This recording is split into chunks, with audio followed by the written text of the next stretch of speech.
الحمد للہ رب العالمین والصلاة والسلام علی اشرف الانبیاء والمرسلین نبینا محمد وعلی آلہ وصحبہ اجمعین اما بعد فاعوذ باللہ من الشیطان الرجیم ومن احسن قولا ممن دعا الی اللہ وعمل صالحا وقال اننی من المسلمین۔ برادران اسلام اور عزیز بھائیو، آج کے درس میں ان لوگوں کے فضائل اور ثواب کے تعلق سے بیان کرنے کی کوشش کروں گا جو بلا اجرت اذان دیتے ہیں۔ نبی کریم صلی اللہ علیہ وسلم جب ہجرت کر کے مدینہ آئے تو 5 وقتہ نمازوں کے لیے لوگوں کو اکٹھا کرنے کے تعلق سے مشورہ کیا کہ لوگوں کو کیسے اکٹھا کیا جائے۔ بعض صحابہ کرام نے کہا کہ ناقوس بجائی جائے، شنکھ بجائی جائے، بعض لوگوں نے کہا گھنٹا بجایا جائے، بعض لوگوں نے کہا آگ جلائی جائے۔ تو نبی کریم صلی اللہ علیہ وسلم کشمکش میں تھے کہ ان میں سے کون سا اختیار کیا جائے۔ ناقوس نہیں اختیار کر سکتے، گھنٹے نہیں اختیار کر سکتے، آگ نہیں جلا سکتے، کیونکہ یہ مشرکین کے اعمال ہیں۔ مشرکین ان کے ذریعے سے اپنی باتیں بجا لاتے ہیں۔ تو اللہ کے نبی صلی اللہ علیہ وسلم کو بھی خواب میں اذان کے کلمات بتائے گئے، اور ایک صحابی کو بھی اذان کے کلمات بتائے گئے۔ انہوں نے رسول اللہ صلی اللہ علیہ وسلم کے پاس آ کر کے اذان کے کلمات دہرائے، اور انہوں نے بتایا کہ اس طریقے سے مجھے خواب آیا تھا، تو مجھے اذان کے یہ کلمات سکھائے گئے ہیں۔ تو رسول اللہ صلی اللہ علیہ وسلم نے بیان فرمایا مجھے بھی یہ کلمات بتائے گئے ہیں۔ تو اللہ کے نبی صلی اللہ علیہ وسلم نے حکم دیا بلال رضی اللہ تعالیٰ عنہ کو یہ الفاظ اذان میں بلند کریں جسے ہم اور آپ بلند کرتے ہیں۔ تو اذان کے تعلق سے جتنے بھی الفاظ احادیث کے اندر موجود ہیں، تو اس میں نہ تو اذان سے پہلے درود شریف پڑھنا ہے، نہ ہی بسم اللہ کرنا ہے۔ تو رسول اللہ صلی اللہ علیہ وسلم کے زمانے میں جو اذان دی جاتی تھی تو وہ انہی الفاظ پر مشتمل تھی جو احادیث کی کتابوں میں موجود ہیں، لہذا نہ اس میں کمی کرنی چاہیے نہ ان میں اضافہ کرنا چاہیے۔ اذان دینے والے جب وہ اجرت نہیں لیتے، لوجہ اللہ ایسا عمل کرتے ہیں، تو رسول اللہ صلی اللہ علیہ وسلم نے ایسے لوگوں کے لیے فضیلت بیان فرمائی ہے، ایسے لوگوں کا ثواب بیان فرمایا ہے کہ قیامت کے دن انہیں کیا کچھ حاصل ہوگا، اللہ کے یہاں یہ کیسے سرخرو ہوں گے۔ عبد الرحمن بن ابی صعصع کہتے ہیں کہ ابو سعید خدری رضی اللہ تعالیٰ عنہ نے ان سے کہا انی اراک تحب الغنم والبادیہ، میں آپ کو دیکھ رہا ہوں کہ آپ کو بکریاں پسند ہیں اور آپ بادیہ میں رہنا یعنی دیہاتوں میں رہنا پسند کرتے ہیں۔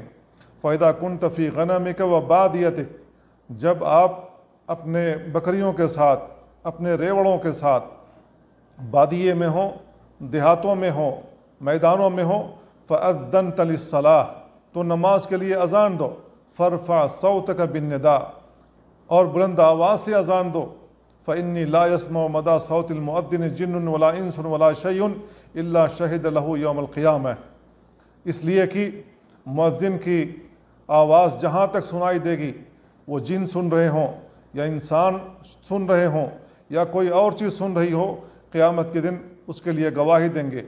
ابو سعید خدری رضی اللہ تعالیٰ عنہ کہتے ہیں سمعتہ من رسول اللہ صلی اللہ علیہ وسلم، میں نے یہ حدیث رسول اللہ صلی اللہ علیہ وسلم سے سنی ہے۔ تو اس حدیث کے اندر ابو سعید خدری رضی اللہ تعالیٰ عنہ نے بتایا کہ مؤذن جب اذان کے کلمات بلند کرتا ہے تو جہاں تک اس کی آواز پہنچتی ہے وہاں جس کو سنائی دیتی ہے، چاہے کوئی بھی مخلوق ہو، انسان ہو، جنات ہو، حیوان ہو، پرند ہو، چرند ہو، جو بھی سنیں گے قیامت کے دن اس کے لیے گواہی دیں گے کہ اللہ تعالیٰ یہ تیری تکبیر پکار رہا تھا، یہ گواہی دے رہا تھا کہ اللہ تعالیٰ تیرے علاوہ کوئی معبود نہیں ہے، یہ گواہی دے رہا تھا کہ محمد صلی اللہ علیہ وسلم اللہ کے رسول ہیں، یہ لوگوں کو بلا رہا تھا کہ نیکی کی طرف آؤ، بھلائی کی طرف آؤ، نماز کی طرف آؤ، وہ گواہی دیں گے۔ میرے بھائیوں، جب قیامت کے دن مؤذنوں کے لیے گواہی دیں گے یہ مخلوقات، تو اللہ رب العالمین ان کی بات مانے گا۔ فضا میں توحید کے کلمات بلند کرتا رہا ہے اور توحید پر اس کا انتقال ہوا ہے، اللہ رب العالمین ضرور اس کو بخشے گا اور اسے جنت میں داخل کرے گا۔ ایک اور روایت اب جو نبی کریم صلی اللہ علیہ وسلم سے روایت کرتے ہیں، آپ نے بیان فرمایا المؤذن یغفر لہ مدى صوتہ، مؤذن کی جہاں تک آواز پہنچتی ہے اس کو بخش دیا جائے گا۔ وَيَشْهَدُ لَهُ كُلُّ رَطْبٍ وَيَابِسٍ، اور ہر سوکھی اور تر چیزیں اس کے لیے گواہی دیں گی۔ اس کو ابو داؤد نے، ابن خزیمہ نے اور نسائی نے روایت کیا ہے۔ تو اس سے معلوم یہ ہوتا ہے کہ مؤذن کی بخشش ہوتی ہے، کیونکہ وہ توحید کے کلمات پکارتا ہے اور وہ لا الہ الا اللہ اور محمد رسول اللہ کی گواہی دیتا ہے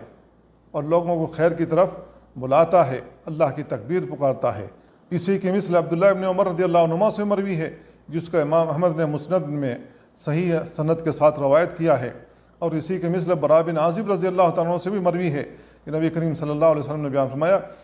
ان اللہ و ملائکتہ یصلون علی الصف المقدم، بے شک اللہ رب العالمین اور اس کے فرشتے پہلی صف والوں پر درود بھیجتے ہیں، اللہ رب العالمین ان پر رحمت نازل کرتا ہے اور فرشتے ان کے لیے دعائیں مغفرت کرتے ہیں۔ والمؤذن یغفر لہ مدى صوتہ، اور مؤذن کی آواز جہاں تک پہنچتی ہے اس کو بخش دیا جاتا ہے۔ وصدقہ من سمعہ من رطب ویابس، ہر تر اور سوکھی ہوئی چیزیں اس کے لیے گواہی دیں گے جنہوں نے اس کے الفاظ سنے ہوں گے۔ وَلَهُ مِثْلُ أَجْرِ مَنْ صَلَّى مَعَهُ، اور اسے کی مثل اس کو بھی اجر ملے گا جس نے اس کے ساتھ آ کر کے نماز پڑھی ہوگی۔ اس کو امام احمد نے اور نسائی نے جید سند کے ساتھ روایت کیا ہے۔ تو اس سے معلوم یہ ہوا کہ جو اذان سن کر کے آتا ہے اور اس کے ساتھ نماز پڑھتا ہے تو ایسی صورت میں اللہ رب العالمین اس شخص کو بھی بخش دے گا۔ اس سلسلے کی ایک اور روایت ابو ہریرہ رضی اللہ تعالیٰ عنہ سے مروی ہے، اللہ کے نبی صلی اللہ علیہ وسلم بیان فرمایا لو یعلم الناس ما فی النداء والصف الاول، اگر لوگ جان لیں کہ اذان دینے میں کون سا ثواب ہے اور صف اول کا کون سا ثواب ہے، ثم لم یجدوا الا ان یستہموا علیہ لاستہموا، پھر وہ کوئی گنجائش نہ پائیں مگر اس بات کی کہ وہ قرآن اندازی کریں تو وہ ضرور قرآن اندازی کریں گے۔ اس کو بخاری اور مسلم نے روایت کیا ہے۔ تو میرے بھائیو، اس حدیث کے اندر رسول اللہ صلی اللہ علیہ وسلم نے لوگوں کو شوق دلایا یہ بات بیان کر کے، اگر لوگ جان لیں کہ اذان دینے میں کیا ثواب ہے اور پہلی صف میں کھڑے ہونے کا کیا ثواب ہے، تو اس کے لیے اگر قرآن اندازی کرنی پڑے تو لوگ قرآن اندازی کرنے کے لیے تیار ہو جائیں گے اور قرآن اندازی کر کے وہ پہلی صف میں آ کر کے کھڑے ہوں گے اور اذان دینے کے لیے بھی قرآن اندازی کریں گے۔ تو میرے بھائیو، اتنا بڑا اجر ہے جو رسول اللہ صلی اللہ علیہ وسلم نے بیان فرمایا ہے، اور یہ اجر مؤذنوں کو حاصل ہوتا ہے اور جو پہلی صف میں کھڑے ہوتے ہیں انہیں بھی حاصل ہوتا ہے۔ ابو ہریرہ رضی اللہ تعالیٰ عنہ سے ایک اور حدیث مروی ہے، اللہ کے نبی صلی اللہ علیہ وسلم بیان فرمایا الامام ضامن، امام ضامن ہے، مسئول ہے کہ لوگوں کو صحیح طریقے سے نماز پڑھائے، اور مؤذن مسئول ہے اس بات کے لیے کہ وہ ٹائم سے اذان دے، اور جب نماز کا وقت ہو جائے تو وہ فوری طور پر اذان دے۔ اللہ کے نبی صلی اللہ علیہ وسلم نے آگے بیان فرمایا اللہم ارشد الائمہ، اے اللہ اماموں کو درستگی کی توفیق عطا فرما، واغفر للمؤذنین، اور مؤذنوں کو بخش دے۔ تو مؤذنوں کو کیوں بخش دے؟ اس لیے کہ وہ اذان دینے میں کبھی تاخیر کر سکتے ہیں اور ممکن ہے کہ کبھی سو کر کے اٹھے انہیں پتہ ہی نہ ہو اور وہ پہلے ہی اذان دے دیں، تو اس طریقے کی کوتاہی ان سے ہو سکتی ہے۔ اس وجہ سے رسول اللہ صلی اللہ علیہ وسلم نے ان کے لیے مغفرت طلب کی اور اماموں کے لیے ہدایت کی دعا کی، کیونکہ یہ لوگ نماز پڑھاتے ہیں اور لوگوں کے مسئول ہوتے ہیں کہ ان کی نمازیں قبول ہوں۔ تو اس لیے اللہ کے نبی صلی اللہ علیہ وسلم نے اماموں کے لیے درستگی کی دعا کی کہ اللہ تعالیٰ تو ان کو درستگی کی توفیق عطا فرما۔ اس حدیث کو ابو داؤد نے، امام ابن خزیمہ نے اور ابن حبان نے روایت کیا ہے۔ اور معاویہ رضی اللہ تعالیٰ عنہ سے مروی ہے، اللہ کے نبی صلی اللہ علیہ وسلم نے بیان فرمایا المؤذنون اطول الناس اعناقا یوم القیامہ، جو مؤذن ہوں گے قیامت کے دن سب سے لمبی گردن والے ہوں گے، یہ زیادہ عمل کرنے والے ہوں گے، ان کی گردنیں زیادہ لمبی ہوں گی، اور قیامت کے دن جب لوگ اپنے اپنے پسینے میں ڈوبے ہوئے ہوں گے تو ان کی گردن لمبی ہونے کی وجہ سے یہ کم پریشان حال ہوں گے۔ اللہ رب العالمین ان کو پریشانیوں سے نجات دے دے گا اور انہیں ان پریشانیوں سے محفوظ رکھے گا۔ اور عبداللہ ابن عمر رضی اللہ عنہما سے مروی ہے، اللہ کے نبی صلی اللہ علیہ وسلم بیان فرمایا، ثلاثۃ علی کثبان المسک، 3 لوگ ہیں جو مشک کے ٹیلے پر ہوں گے قیامت والے دن۔ عبد ادى حق اللہ، پہلا وہ بندہ جس نے اللہ کا حق ادا کیا، وحق موالیہ، اور اپنے مالک کا حق ادا کیا، ورجل ام قوما وهم به راضون، اور دوسرا وہ شخص جس نے لوگوں کی امامت کرائی جبکہ لوگ اس سے راضی تھے،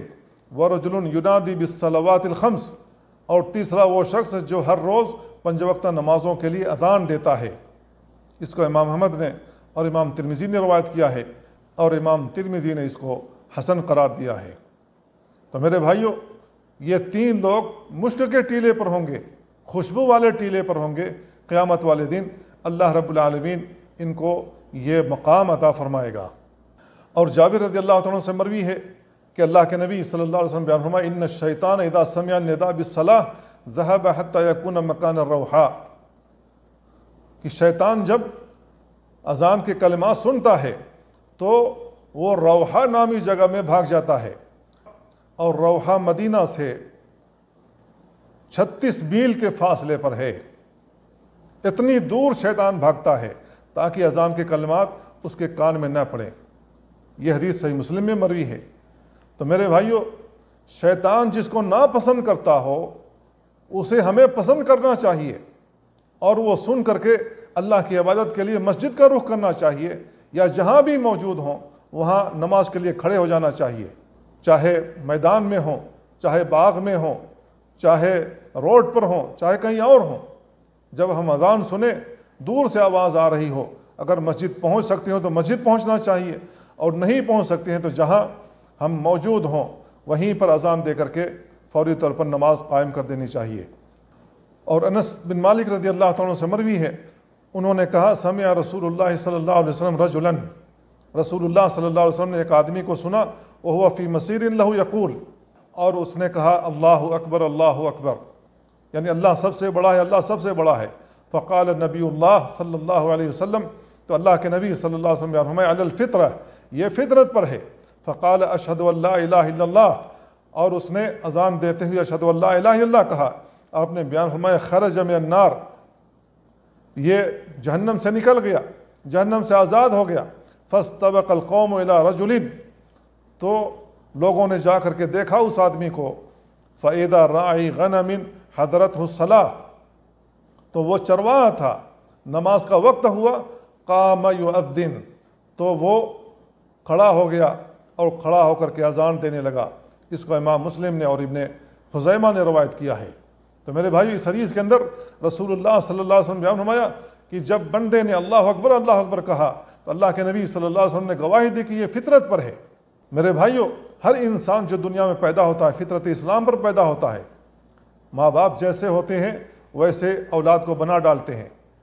یہودی کے گھر میں بچہ پیدا ہوا وہ یہودی بن جاتا ہے، عیسائی گھر میں بچہ پیدا ہوا وہ عیسائی بن جاتا ہے، ہندو گھرانے میں بچہ پیدا ہوا وہ ہندو بن جاتا ہے، بدھسٹ کے گھرانے میں پیدا ہوا بدھسٹ بن جاتا ہے، اور کسی دہریہ کے گھر میں انسان پیدا ہوتا ہے تو وہ دہریہ بن جاتا ہے۔ لیکن دراصل وہ اسلام پر پیدا ہوتا ہے، فطرت پر پیدا ہوتا ہے، کیونکہ دین فطرت ہے۔ اس وجہ سے رسول اللہ صلی اللہ علیہ وسلم نے اس حدیث میں گواہی دی کہ اس بندے نے اللہ اکبر کے کلمات کہے تو یہ فطرت پر ہے۔ اور جب اس نے اشہد ان لا الہ الا اللہ کہا تو اللہ کے نبی صلی اللہ علیہ وسلم نے فرمایا کہ یہ جہنم سے آزاد ہو گیا۔ کیوں؟ اس لیے کہ کلمہ توحید ہے، کلمہ توحید پڑھنے والا جہنم سے آزاد ہو جاتا ہے، جہنم سے نکل جاتا ہے، وہ جنت کا باسی بن جاتا ہے۔ جنت صرف ان لوگوں کو ملے گی جنہوں نے کلمہ توحید لا الہ الا اللہ پڑھا ہوگا۔ جنہوں نے کلمہ توحید لا الہ الا اللہ نہ پڑھا ہو، اللہ کی وحدانیت قبول نہ کی ہو اور تنہا اللہ کی عبادت نہ کی ہو، تو ایسا آدمی جہنم کے اندر جائے گا، نرک میں جائے گا۔ کیوں؟ اس لیے کہ وہ اللہ رب العالمین کی وحدانیت کو تسلیم نہیں کرتا، وہ کفر کا ارتکاب کر رہا ہے اور اللہ کے ساتھ شرک کر رہا ہے۔ اور ایک حدیث عقبہ بن عامر رضی اللہ تعالیٰ سے مروی ہے، وہ کہتے ہیں میں نے رسول اللہ صلی اللہ علیہ وسلم سے فرماتے ہوئے سنا، یعجب ربک من راعی غنم فی راس شظیۃ الجبل، تمہارا رب ایسے بکری کے چرواہے سے تعجب کرتا ہے جو پہاڑ کی چٹان پر کھڑا ہوتا ہے، یؤذن بالصلاۃ، اور نماز کے لیے اذان دیتا ہے، ویصلی، اور نماز پڑھتا ہے، فیقول اللہ عز وجل، تو اللہ عز وجل کہتا ہے، انظر الی عبدی ھذا، میرے اس بندے کی جانب دیکھو، یؤذن ویقیم الصلاۃ، جو نماز کے لیے اذان دے رہا ہے اور نماز قائم کر رہا ہے، یخاف منی، میرا خوف اس کے دل میں بیٹھا ہوا ہے، قد غفرت لعبدی، میں نے اس بندے کو معاف کر دیا، وادخلتہ الجنہ، اور میں نے اس کو جنت میں داخل کر دیا۔ اس کو امام ابو داؤد نے اور امام نسائی نے روایت کیا ہے۔ تو میرے بھائیوں، ہم چاہے جنگل میں ہوں یا پہاڑوں میں ہوں، کہیں بھی ہوں، ہمیں اذان دینا چاہیے اور اقامت کہہ کر وہاں نماز پڑھنی چاہیے، اور یہی عمل ہمارا ہمیشہ رہنا چاہیے۔ جب ہم تنہا ہوں، کہیں پر بھی ہوں، ہمیں وہاں اذان دے کر کے اقامت کہنے کے بعد ہمیں نماز پڑھنی چاہیے۔ اور ایک حدیث عثمان بن ابی العاص رضی اللہ عنہ سے مروی ہے، انہوں نے کہا، ان من آخر ما عہد الی رسول اللہ صلی اللہ علیہ وسلم، رسول اللہ صلی اللہ علیہ وسلم نے سب سے اخیر میں جو مجھ سے بات کہی وہ یہ ہے، ان اتخذ مؤذنا لا یاخذ علی اذانہ اجرا، کہ ایسے مؤذن کو متعین کرو جو اپنی اذان پر اجرت نہ لیتا ہو۔ اس کو ابو داؤد نے اور امام ترمذی نے روایت کیا ہے، اور امام ترمذی نے اس کو حسن قرار دیا ہے۔ تو میرے بھائیوں، بہتر یہی ہے، افضل یہی ہے کہ اذان پر اجرت نہ لی جائے، لیکن اگر کوئی ایسی مسجد ہے جو حکومت کی تحویل میں ہے اور ان کے لیے حکومت کی جانب سے سیلری متعین کر دی گئی ہے، تو ایسی صورت میں کوئی حرج نہیں ہے، کیونکہ مؤذن اپنا ٹائم دیتا ہے، اپنا وقت دیتا ہے اور لوگوں کو نماز کے لیے بلاتا ہے۔ تو ایسی صورت میں حکومت کی جانب سے اس کا وظیفہ اگر مقرر ہو تو اس کو لینے میں کوئی حرج نہیں ہے، لیکن اگر کوئی بلا معاوضہ اذان دیتا ہے تو ایسی صورت میں وہ احتساب کر رہا ہے، وہ اللہ رب العالمین سے ثواب کا امیدوار ہے، اور اللہ رب العالمین اس کا ثواب رائے گا، نہیں ہونے دے گا، اللہ رب العالمین اسے ثواب سے نوازے گا۔ اس لیے ایسے لوگوں کو متعین کرنا چاہیے جو بلا معاوضہ اذان دیتے ہوں۔ لیکن اگر کسی مؤذن کو مستقل رکھ لیا جائے اور ان کی اجرت متعین کر دی جائے تو ایک منظم طریقے سے کام چلتا رہتا ہے، تو ایسا کرنا زیادہ بہتر ہے تاکہ کسی قسم کی تاخیر نہ ہو۔ تو یہ چند احادیث تھیں جو مؤذنوں کے سلسلے میں اللہ کے نبی صلی اللہ علیہ وسلم نے بیان فرمائی تھیں۔ ان احادیث کے علاوہ کچھ ضعیف حدیثیں بھی ہیں، لیکن انہیں بیان کرنا مناسب نہیں۔ اللہ تعالیٰ سے دعا اللہ میں ان باتوں کو سمجھنے اور ان پر عمل کرنے کی توفیق عطا فرمائے۔ وصلی اللہ وسلم علی نبینا محمد وعلی آلہ وصحبہ اجمعین۔ والسلام علیکم ورحمۃ اللہ وبرکاتہ۔